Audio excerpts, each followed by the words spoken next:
Bambi. Written by Felix Salten. Narrated by B.J.Harrison. Chapter 1. He came into the world in the middle of the thicket, in one of those little, hidden forest glades, which seem to be entirely open, but are really screened in on all sides. There was very little room in it, scarcely enough for him and his mother.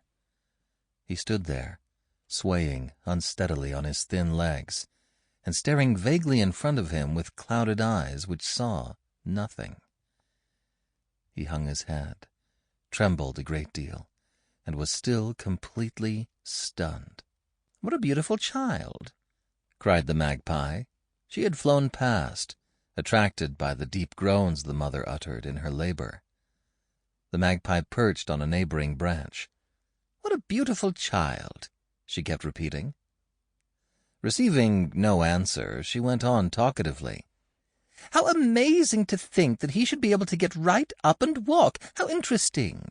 I've never seen the like of it before in all my born days. Of course I'm still young, only a year out of the nest, you might say, but I think it's wonderful, a child like that, hardly a minute in this world, and beginning to walk already.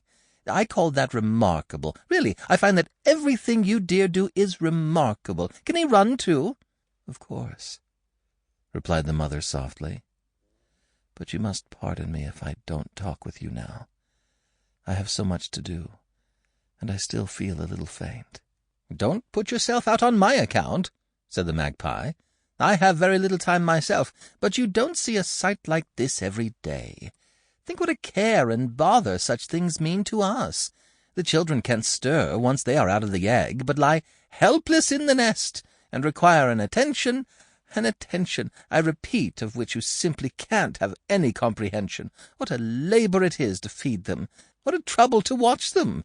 Just think for a moment what a strain it is to hunt food for the children, and to have to be eternally on guard lest something happen to them. They are helpless if you are not with them. Isn't it the truth? And how long it is before they can move! How long it is before they get their feathers and look like anything at all!" "Pardon," replied the mother. "I wasn't listening." The magpie flew off. "A stupid soul," she thought to herself. "Very nice, but stupid." The mother scarcely noticed that she was gone. She continued zealously washing her newly born. She washed him with her tongue, fondling and caressing his body in a sort of warm massage.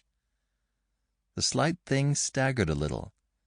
Under the strokes of her tongue, which softly touched him here and there, he drew himself together and stood still. His little red coat, that was still somewhat tousled, bore fine white spots, and on his vague baby face there was still a deep, sleepy expression. Round about grew hazel bushes, dogwoods, blackthorns, and young elders.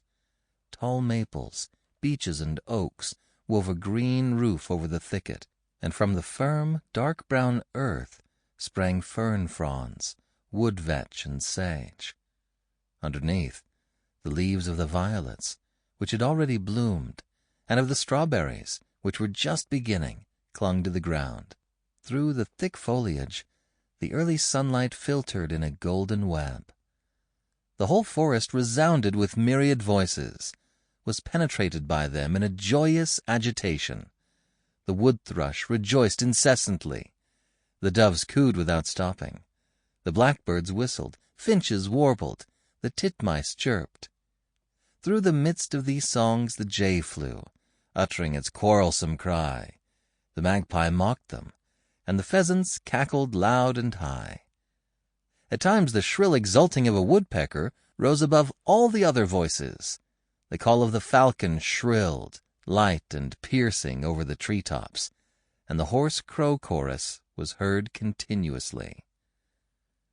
The little fawn understood not one of the many songs and calls, not a word of the conversations. He did not even listen to them, nor did he heed any of the odors which blew through the woods. He only heard the soft licking against his coat that washed him and warmed him. Sample complete. Ready to continue?